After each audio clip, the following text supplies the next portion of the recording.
Ôtez pas tout le monde, c'est Bertie le Kamit. Donc, je fais cette vidéo pour apporter mon soutien partiel aux anglophones camerounais qui sont en train de revendiquer leurs droits en ce moment. Mais je ne suis pas pour votre projet qui est celui de créer un État qu'on appelle Ambazonia. Donc, je voudrais d'abord passer ce message aux dirigeants camerounais en disant c'est à vous de faire le job, c'est à vous de descendre dans les rues, c'est à vous d'aller voir les dirigeants anglophones pour négocier avec eux, c'est à vous de rencontrer ces gens-là pour essayer de calmer les nerfs en ce moment. Donc, aux dirigeants camerounais, faites votre boulot, même si les gens ont l'habitude de dire non, on est tous camerounais, la démocratie, tout le monde peut participer et autres. Ne nous trompons pas, ce n'est pas nous qui décidons à Yaoundé. Donc, il y a une minorité de Camerounais qui sont chargés de le faire. Donc, à vous, dirigeants camerounais, de faire votre job, qui est de réunifier le pays en ce moment. Parce que les anglophones sont en train de vouloir nous quitter, tout le monde le sait. Alors, on ne va pas dire qu'on a grandi au Cameroun dans une certaine égalité avec les anglophones. Il faut savoir le reconnaître. Il y a un véritable problème anglophone au Cameroun. Nous avons grandi en entendant anglofou, anglofoufou. Tu es bête comme un bamenda, tu réfléchis à gauche comme un anglophone. Nous avons tous entendu ça en grandissant. Et moi, j'ai envie de faire cette vidéo pour le dénoncer. Donc, nous, maintenant, francophones, qu'est-ce que nous avons fait entre-temps pour pouvoir venir en aide à nos frères anglophones qui sont en difficulté? Qu'est-ce que nous avons fait concrètement pour venir en aide à ceux-là? Ils sont en train de revendiquer leurs droits. Alors que le problème des étudiants anglophones, c'est le même problème que les étudiants francophones rencontrent. Qu'est-ce que nous avons fait entre-temps? Nous n'avons rien fait. On s'est dit, bon, c'est des êtres inférieurs. Ils ne sont pas aussi camerounais comme nous. Ils ne sont pas aussi camerounais que nous parce que nous, on s'est dit, bon, on est francophone, on est supérieur. Eux, c'est les anglophones, ils sont inférieurs. En plus, ils sont minoritaires. C'est quelque chose à dénoncer. On ne peut pas rester comme ça, bras croisés pour attendre. Maintenant, l'hypocrisie des francophones.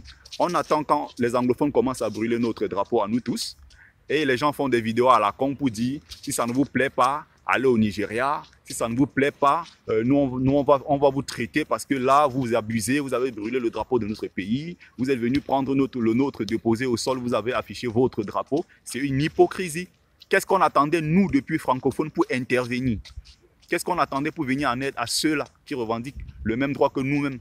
Peut-être nous n'avons pas dans ce même pays-là. Nous traversons tous les mêmes galères parce que c'est le même pays. Qu'est-ce que nous avons fait entre-temps? On n'a rien fait du tout. On attend maintenant pour descendre dans les rues parce qu'ils ont peut-être soit cassé l'ambassade, je ne sais pas, en Afrique du Sud ou bien au Canada. C'est une hypocrisie de notre part, nous les anglophones, les francophones, pardon. Il faut savoir le reconnaître. Donc je suis pour que les anglophones aient l'occasion de réclamer leurs droits comme ils veulent, mais pas pour la division, pour créer un nouvel État. Ça veut dire que s'ils arrivent à ce niveau, le travail ou alors toutes les souffrances que nos ancêtres ont endurées pour réunifier ce pays-là, ça revient à zéro. Ça veut dire que c'est vain. Nos ancêtres ont souffert pour rien, ils ont versé leur sang pour rien. L'œuvre de Django Foncha et tous les autres dirigeants camerounais de l'époque, nous sommes leurs descendants et nous devons plutôt nous réunifier. En ce moment, on est en train de parler des États-Unis d'Afrique. Nous voulons tous nous réunir pour avoir une seule capitale qui est Addis Abeba et peser dans les décisions à l'échelle mondiale. Ce n'est pas l'heure de la division. C'est le message que je voulais passer aux dirigeants camerounais et à notre hypocrisie même. Je voulais dénoncer cette hypocrisie de notre part, nous, francophones. Nous ne faisons rien pour soutenir ces anglophones-là dans leur combat, qui est aussi le nôtre, parce que c'est un combat pour la liberté.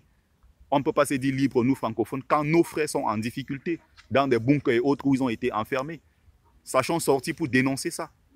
C'est ce qui fait l'unification ou bien l'unité d'un pays.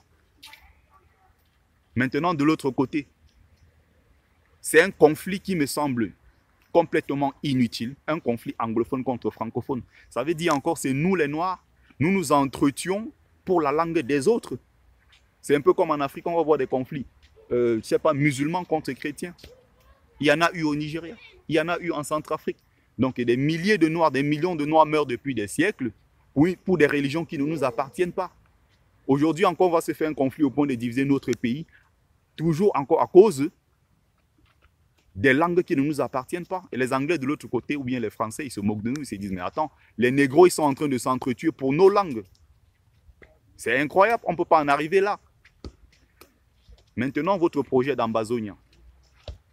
J'ai bien dit, je suis d'accord pour la revendication, les revendications, vos droits et tout, pour la liberté, je suis d'accord, mais pour le projet d'Ambazonia, c'est non et non, je ne vous soutiens pas dans ce cas. Dans ce combat-là, je ne peux pas vous soutenir parce qu'il faut qu'on soit un et qu'on soit vraiment indivisible, comme on a l'habitude de dire au pays ces derniers temps. Donc, si vous créez Ambazonia, qui va faire maximum 300 à 400 000 habitants, Quel est le poids que vous pourrez avoir si vous voulez négocier, par exemple, avec un pays comme la Chine, qui fait 1,3 milliard d'habitants? Quel est le poids que vous pourrez avoir pour négocier avec un pays comme l'Inde, qui fait 1 milliard d'habitants? C'est plutôt une perte et c'est inefficace. Ça ne va aboutir à rien si vous voulez créer un État comme celui-là. On a déjà perdu le Soudan qui a été divisé par deux. Le nord du Mali à présent est menacé parce qu'il y a une minorité arabe ou bien touareg qui ne veut pas accepter être dirigé par le pouvoir central, qui est nègre à Bamako. On sait que c'est ce problème-là. Et c'est ce qui mine l'Afrique depuis un certain moment et nous, on ne fait rien pour ça. On ne peut pas en ce moment dire qu'on va se diviser. Ça, c'est incroyable, c'est impossible. Pour ce projet-là, c'est complètement vain. Ça ne va aboutir à rien. Je ne vous soutiens pas dans ce cadre, dans ce combat-là. Donc, mettons-nous ensemble, que les dirigeants camerounais essayent de faire leur boulot, qui est d'aller négocier avec nos frères anglophones pour qu'on puisse faire un pays unifié et en paix. Donc, ça, c'était le message que moi, je voulais passer tout simplement. Nous avons été hypocrites et nous le reconnaissons. Moi aussi, je dis, je suis anglophone. Comme on dit, je suis Kolofata, je suis Paris, je suis ceci, je suis anglophone et que je vous soutiens. Donc, c'était Bertie Le Kamit, ce petit message que je voulais passer envers nos frères anglophones qui sont en difficulté en ce moment. Au pas tous.